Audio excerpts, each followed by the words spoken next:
नमस्कार, मैं हूं शुभ मिश्र और आप देख रहे हैं न्यूज 18 बिहार झारखंड की खास बुलेटिन खबर। एक मिनट में देखिए बिहार झारखंड की तमाम बड़ी खबरों का विश्लेषण। राजधानी रांची के कांके में गिरता पारा हर दिन नए रिकॉर्ड को तोड़ता नजर आ रहा है। कांके में ठंड का रिकॉर्ड हर दिन टूट रहा है और बिरसा कृषि विश्वविद्यालय के कृषि मौसम वेधशाला में लगी मशीनें साफ इशारा कर रही है कि कांके क्षेत्र में फिलहाल ठंड से लोगों को राहत नहीं मिलने वाली। कांके क्षेत्र में हर दिन लुढ़कता पारा और बढ़ती कंपकपी से इस इलाके में शिमला और मसूरी जैसे हालात हैं। कांके का न्यूनतम तापमान 1.5 डिग्री सेल्सियस तक पहुंच चुका है। हाल ये है कि गिरता पारा और बर्फीली हवाओं से पूरे क्षेत्र में बर्फ की चादर बिछी नजर आती है। जनजीवन के साथ साथ कांके में लगातार गिर रहे तापमान की वजह से खेती पर भी असर है। बिरसा एग्रीकल्चर यूनिवर्सिटी में लगाए गए रिसर्च के पौधों को बचा कर रखा गया है। खासकर आलू की फसल में लगातार नमी को मेंटेन किया जा रहा है ताकि उसे बर्फ से बचाया जा सके। दरअसल बिरसा कृषि विश्वविद्यालय में रिसर्च वर्क के लिए तमाम फसलों की खेती की जाती है। इन फसलों को भी गिरते तापमान से बचाने के लिए मिट्टी की नमी को मेंटेन किया जा रहा है।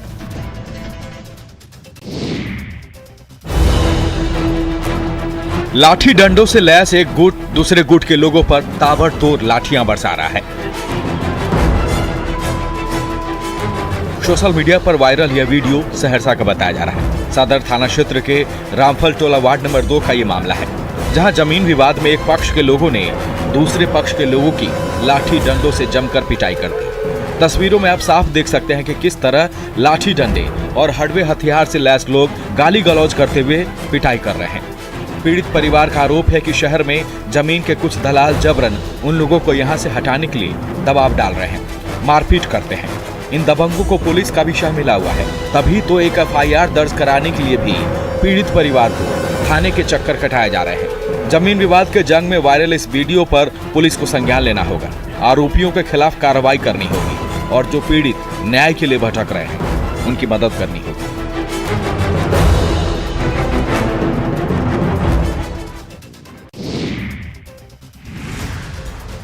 भागलपुर के कई वार्डों में पानी के लिए हाहाकार मचा हुआ है।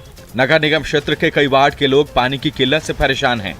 दरअसल शहर के बरारी स्थित इंटेक वेल के पास गाद जमा हो चुका था, जिस वजह से इंटेक वेल तक गंगा का पानी नहीं पहुंच पा रहा।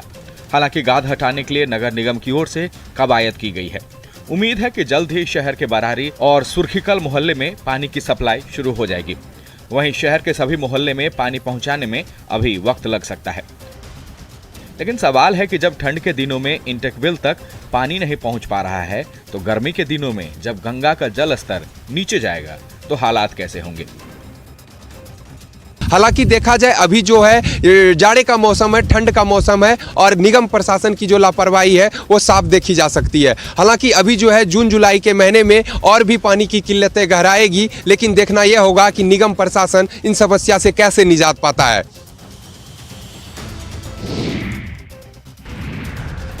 कटिहार के कई इलाकों में ठिठुरती ठंड ने जीवन को अस्त व्यस्त कर दिया है।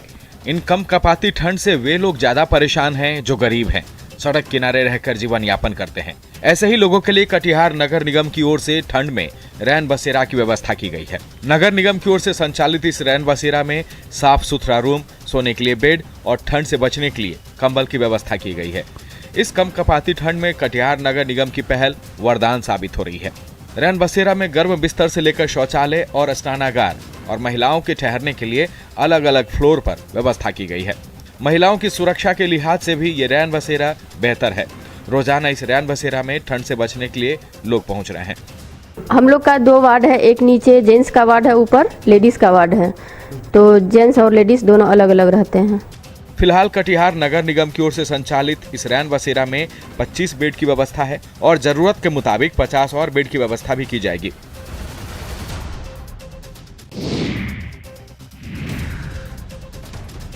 राज्य के कई इलाकों में हर दिन पारा गिरता जा रहा है। कड़ाके की ठंड की वजह से लोग घरों में ही रहने को मजबूर हैं, लेकिन जिनके मन में देश की सेवा का जज्बा है उन्हें गिरते पारा से भी डर नहीं लगता। कड़ाके की ठंड में सुबह और शाम पटना के गांधी मैदान में लॉन्ग जंप, हाई जंप और दौड़ लगाती बिहार की ये बेटियां सिर्फ और सिर्फ देश की सेवा का जज्बा लिए यहां पहुंचती हैं, जमकर अभ्यास करती हैं। देशभक्ति का जज्बा लिए सैनिक और पुलिस सेवा में जाने के लिए लड़कियों में गजब का उत्साह है। रोजाना ये लड़कियां खुद को पुलिस में भर्ती के लिए तैयार करती हैं। मेरा ये सपना है, मैं खुद के बदौलत मतलब अपने पैर पर खड़ा होना चाहती हूँ। मेरे पति का मेरे पीछे इतना मेहनत है, उनका मान सम्मान इससे जुड़ा हुआ है। दरअसल बिहार पुलिस के कांस्टेबल की फिजिकल परीक्षा जनवरी के अंत तक होने की उम्मीद है, जिसे देखते हुए बिहार की ये बहादुर बेटियां गांधी मैदान में जमकर पसीना बहा रही हैं।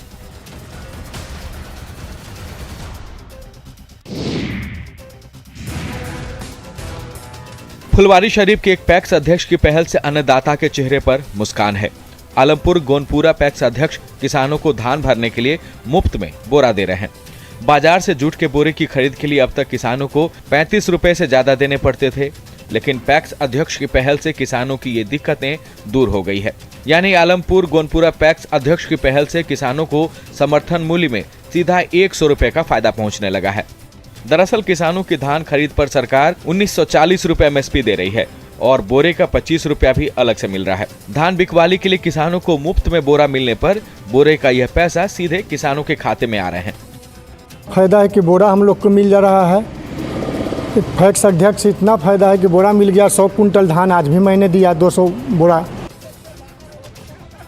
हाल यह है कि पैक्स में मुफ्त में बोरा मिलने से दूसरे पंचायत के किसान भी यहां अपनी धान बिकवाली के लिए पहुंच रहे हैं।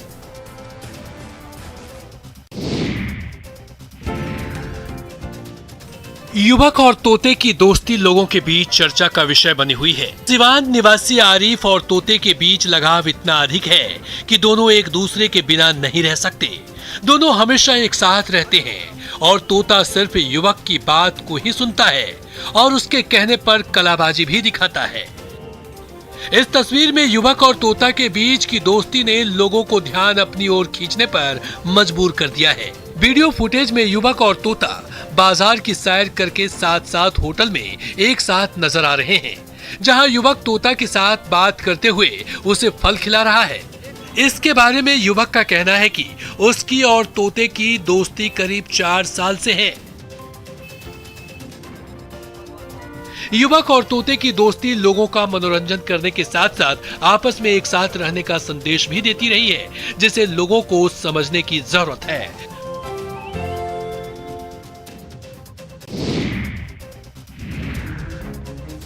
जीवन रक्षक दवाओं में आग लगा दी गई है। जहां पैसों के अभाव में कई लोग दवाइयों के बिना मर जाते हैं, उसी दवा को कूड़े की ढेर बनाकर जलाई जा रही है। सोशल मीडिया पर वायरल ये वीडियो दानापुर के मसौढ़ी पीएचसी का बताया जा रहा है। कहने को तो आसानी से जिस अस्पताल में मरीजों को दवाइयां नहीं मिलती, उसी अस्पताल से एक्सपायरी दवाइयों को जलाया जा रहा है। यानी अस्पताल से मरीजों को जरूरत मुताबिक दवाइयां नहीं दी गई। पहली गलती ये कि अस्पताल में दवाइयां एक्सपायर कैसे हो गई, और अगर हो भी गई तो खुले में इन दवाइयों की ढेर बनाकर जलाया कैसे जा सकता है, वो भी मसौढ़ी पीएचसी के पास ही, जहां इलाज के लिए हर दिन सैकड़ों मरीज पहुंचते हैं। वीडियो की खबर मसौढ़ी पीएचसी के अधिकारियों को भी लगी और जांच में ये सच पाया गया कि ये सभी एक्सपायरी दवाइयां मसौढ़ी पीएचसी की ही थी। मामले में कई लोगों को शो कॉज भी किया गया है। अब पीएचसी के दवा भंडार के स्टोर कीपर से लिखित जवाब मांगा गया है। मामले की जांच भी की जा रही है और मामले में दोषियों पर हर हाल में कार्रवाई का भी इंतजार है।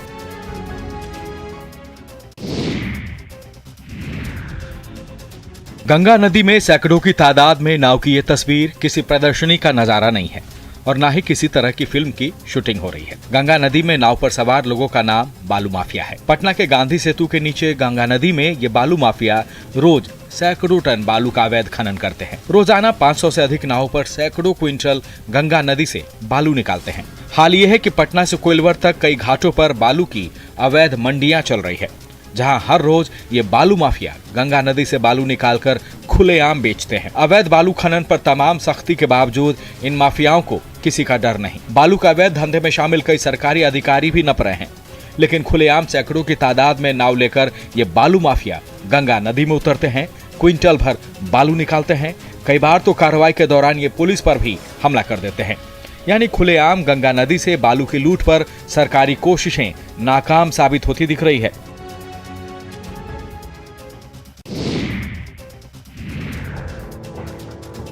सीतामढ़ी में विकास की असली हकीकत है ये चचरी का पुल। हद तो ये है कि जान जोखिम में डालकर चचरी पुल से जाने के लिए भी लोगों को रुपए देने पड़ते हैं। दरअसल सीतामढ़ी को पूर्वी चंपारण से जोड़ने वाली लाल बकैया नदी पर पिछले 5 साल से पुल का निर्माण कार्य ठप है। नतीजा ये कि लोगों के पास चचरी पुल का ही सहारा है। एक और राज्य के कई इलाकों में बड़े बड़े पुल पुलिया बनाए जा रहे हैं, उसी राज्य में चचरी पुल का ही सहारा होना सवालों में है। फिलहाल नदी में पानी कम है तो जोखिम भी कम है, लेकिन इस बदहाल चचरी पुल से गुजरने के लिए दबंगों को पैसे दे देकर लोग परेशान हैं। जो पैसे देने में असमर्थ हैं, उनके लिए इस चचरी पुल के प्रयोग की मनाही है। नदी में अभी पानी कम है, लेकिन चचरी पुल पर चलना उस वक्त जान जोखिम भरा होता है जब नदी में पानी की धारा तेज होती है। कई बार जिला प्रशासन से लेकर जनप्रतिनिधियों तक पुल के लिए लोगों ने गुहार लगाई है, लेकिन लोगों की शिकायतों पर सालों से कोई समाधान नहीं हुआ।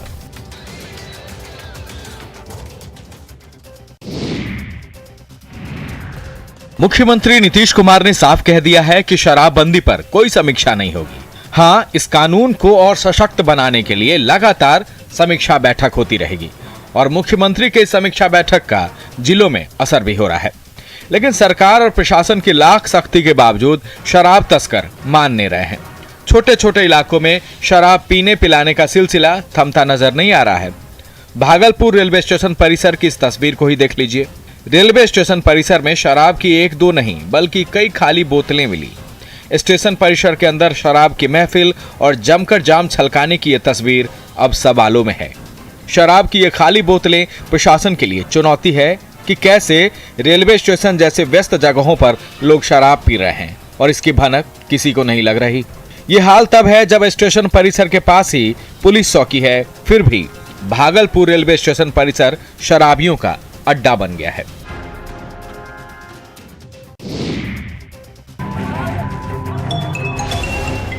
मोहल्ले में सरे शाम कोहराम मचा हुआ है। गुस्से से आग बबूला सिर फिरा गालियों की बौछार कर रहा है। यह वायरल वीडियो है मकसपुर मोहल्ले के गली नंबर 3 का, जहां पुराने विवाद को लेकर दो गुटों के बीच संग्राम छिड़ा हुआ था। जब गांव के एक शख्स ने बीच बचाव किया तो दोनों गुटों ने उसके घर पर हमला कर दिया। मकसपुर मोहल्ले में दोनों गुटों के बीच जंग छिड़ी हुई है। तूतू मैमे के बीच जैसे ही विवाद गहराया, एक तरफ से पत्थरों की बरसात होने लगी, जवाब में दूसरी ओर से भी रोड़े बरसने लगे। बात इतनी बिगड़ गई कि मोहल्ले के ग्रामीण बीच बचाव के लिए पहुंच गए, लेकिन झगड़ा सुलझने की बजाय और उलझ गया।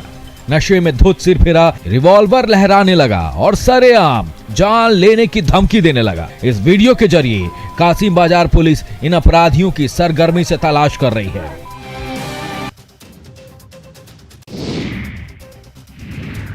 बांका में ठंड से बचाव के लिए बेहतर व्यवस्था की गई है। इलाके के गरीब और बेसहारा लोगों के लिए जिला प्रशासन की ओर से रैन बसेरा की व्यवस्था है। रैन बसेरा के साफ सुथरा रूम, खाने पीने की व्यवस्था बेसहारों के लिए कम कपाती ठंड में वरदान साबित हो रही है। बांका बस स्टैंड परिसर में दीनदयाल अंत्योदय शहरी राष्ट्रीय आजीविका मिशन के तहत संचालित आश्रय स्थलों में ऐसे लोगों को मुफ्त भोजन, गर्म बिस्तर से लेकर शौचालय और स्नानघर तक की व्यवस्था की गई है। इस आश्रय स्थल के 2 मंजिला भवन में 3 दर्जन से अधिक बिस्तर की सुविधा है, जहां रोजाना कुछ लोग अपना ठौर ठिकाना बनाते हैं। वैसे लोग भी इस रैन बसेरा में पहुंच रहे हैं जो बांका में किसी काम से दूसरे जिले से पहुंचते हैं और रैन बसेरा की व्यवस्था देख खुश हैं। यहाँ पे सभी बिछावन बेड बढ़िया है, यहाँ खान पान कंबल ये सब मिल रहा है और रूम भी बढ़िया, साफ सफाई भी बढ़िया है। यहाँ रोजाना कम से कम 10 लोग पहुंच रहे हैं। उनके खाने पीने की मुफ्त व्यवस्था यहाँ की जाती है। साथ ही तबीयत खराब होने पर भी इलाज की व्यवस्था की गई है। पूर्णिया जंक्शन पर यात्रियों की सुविधाओं के लिए फुटओवर ब्रिज बनाए गए हैं। रेलवे बार बार लोगों से ये अपील भी करता है कि रेलवे ट्रैक को पार करने के लिए फुटओवर ब्रिज का ही प्रयोग करें, लेकिन पूर्णिया के लोगों को रेलवे की अपील का कोई असर नहीं। अब पूर्णिया जंक्शन के पास की इस तस्वीर को ही देख लीजिए। लापरवाही ऐसी कि बगल में फुटओवर ब्रिज है, लेकिन अधिकांश लोग जान जोखिम में डालकर रेल ट्रैक को पार कर रहे हैं। ट्रेन गुजर रही है, लेकिन सब के सब बेपरवाह दिख रहे हैं। बड़ों को देख देख कर स्कूल के बच्चे भी फुटओवर से नहीं जाकर रेलवे ट्रैक को पैदल ही पार कर रहे हैं। कोई पैदल तो कोई साइकिल लेकर रेल की पटरियों को पार कर रहा है। शॉर्टकट के चक्कर में ये लोग अपनी जान को जोखिम में डालकर मानो दुर्घटना को दावत दे रहे हैं। सभी मानते हैं कि ये लापरवाही तो है, लेकिन समय की बचत के लिए ये ऐसा करते हैं। रेलवे ट्रैक को अनावश्यक पार करना कानूनन जुर्म है। इसके लिए आर्थिक दंड और सजा का भी प्रावधान है। इसके बावजूद लोग पूर्णिया में धड़ल्ले से जान जोखिम में डालकर रेलवे ट्रैक को पार करते हैं। खगड़िया में कोसी नदी ने फिर कहर बरपाना शुरू कर दिया है। जिले के बेलदौर प्रखंड के तेलिहार पंचायत के ठाकुरवासा गांव के बाद अब पचाड़ पंचायत के दाढ़ी गांव में कोसी नदी से भीषण कटाव शुरू हो गया है। कटाव से किसानों की खेत नदी में समाते जा रहे हैं। कटाव से नदियों में समाते अपने खेतों को देख इलाके के किसान डरे हुए हैं। ग्रामीणों का कहना है कि कटाव को रोकने के लिए जिला प्रशासन से लेकर जनप्रतिनिधियों तक गुहार लगा चुके हैं, लेकिन कहीं से भी कोई मदद नहीं मिल पा रही है। कटाव हो रही थी, उसको दिखाया गया। बहुत ही भयावह स्थिति है, जिसको लेकर लगातार यहाँ के ग्रामीण अपने स्तर से जितने भी जनप्रतिनिधि हैं सबों को दिखाए, लेकिन अभी तक जिला प्रशासन की ध्यान इस पर नहीं गई है। जिस तरह से कोसी नदी से कटाव के हालात हैं, लोगों को डर है कि खेत के साथ साथ दाढ़ी गांव का अस्तित्व भी संकट में पड़ जाएगा। समय रहते जिला प्रशासन को इस बारे में पहल करना होगा, इलाके के किसानों के साथ चलना होगा, बांध की व्यवस्था करनी होगी।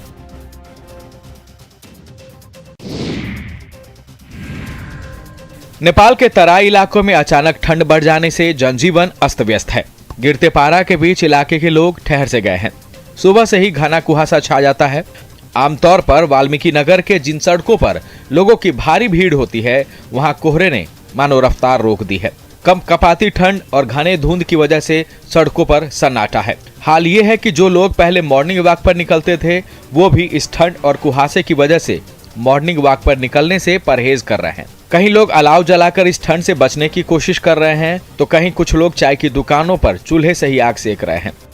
अचानक से ये ठंडा बढ़ गया, हम लोग को भी कुछ ज़्यादा ही तकलीफ हो रही है पढ़ने में और कोचिंग जाने में, उससे भी ट्राई करेंगे। वहीं तापमान में गिरावट और इस घने कुहासे के बावजूद जिला प्रशासन की ओर से अलाव की व्यवस्था नहीं दिख रही। इस हाल में सबसे ज्यादा मुश्किलें उन लोगों को है जो गरीब हैं, जिन्हें घर नहीं है। समय रहते इस ठंड से बचाने के लिए जिला प्रशासन को व्यवस्था करनी होगी।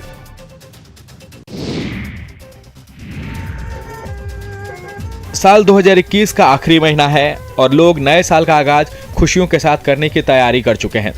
नए साल से पहले झारखंड के कई इलाकों में पिकनिक का दौर शुरू हो गया है। पिकनिक स्पॉट पर उत्साह का नजारा है। नागपुरी गानों पर डांस हो रहा है। डैम में लोग बोटिंग कर रहे हैं। पिकनिक मनाने के लिए भारी संख्या में लोग रामगढ़ के विभिन्न पर्यटन स्थल, नदी, झरने वाली जगह पर जुटने लगे हैं। पिकनिक मनाने वाले की सबसे ज्यादा संख्या पतरातू लेक रिजॉर्ट में देखने को मिल रहा है। साथ ही पलानी झरना, निमी झरना में भी अच्छी खासी संख्या में लोग परिवार के साथ पिकनिक मनाने के लिए जुट रहे हैं। पिकनिक स्पॉट पर कॉलेज में पढ़ने वाले छात्र छात्राओं की संख्या भी खूब देखी जा रही है। दरअसल कोरोना की वजह से 2 साल से लोग मायूस थे, लेकिन झारखंड में कोरोना की थमती रफ्तार के बाद लोग नए साल से पहले मस्ती के मूड में हैं। परिवार के साथ पिकनिक मनाने घर से बाहर निकल रहे हैं।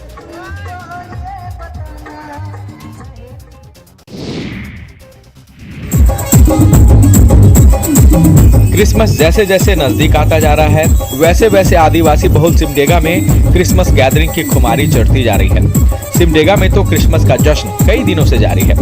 कई संस्थाओं की ओर से क्रिसमस का जश्न मनाया जा रहा है। इसी कड़ी में CCYK की ओर से क्रिसमस गैदरिंग का आयोजन किया गया।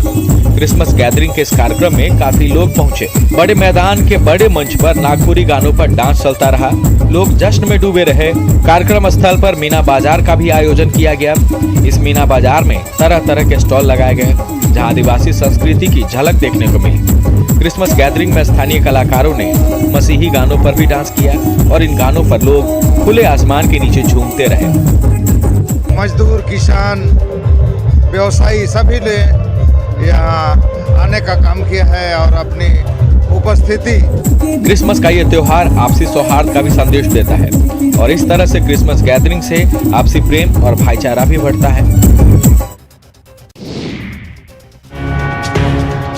सिमडेगा में गीता जयंती के मौके पर कई हिंदू संगठनों ने शौर्य पथ संचालन का आयोजन किया। विश्व हिंदू परिषद और बजरंग दल की ओर से गीता जयंती पर आयोजित इस शौर्य पथ संचालन में सैकड़ों की तादाद में कार्यकर्ता शामिल हुए। शौर्य पथ संचालन के दौरान कार्यकर्ताओं ने सिमडेगा शहर का भ्रमण किया। हाथों में भगवा ध्वज लेकर हिंदू संगठन के ये कार्यकर्ता जय श्री राम और भारत माता की जयकारे लगाते रहे। विशाल जुलूस में डीजे पर भक्ति के गीत बजते रहे और ये कार्यकर्ता जय श्री राम के नारे लगाते रहे। शौर्य पथ संचालन में कई महिला कार्यकर्ता भी दिखी।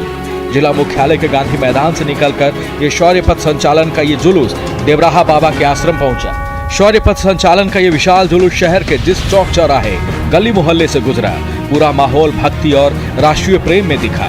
इस दौरान शहर के लोग शौर्य जुलूस पर फूलों की बारिश भी करते रहे।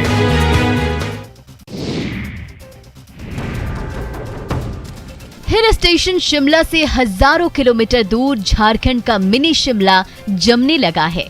नए साल से पहले ही सर्दी का सितम अचानक इतना बढ़ गया कि ना घर में चैन है और ना घर के बाहर। ये देखिए घास फूस के खुले मैदान के ऊपर कैसे सफेद चादर बिछ गई है, तो घर के अंदर पानी से भरी थाली तक जम गई है। ये नजारा है रांची में बसे एंग्लो इंडियन के छोटे से गांव मैक्लुस्कीगंज का, जहां पारा गिरकर 1 डिग्री पर पहुंच गया है और ठंड की मार से हर किसी की कपकपी छूट रही है।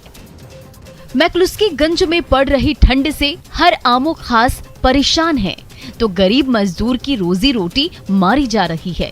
दिहाड़ी के लिए ना घर से निकलने की हिम्मत हो रही है और ना ही पेट भरने के लिए दाने का जुगाड़ हो पा रहा है।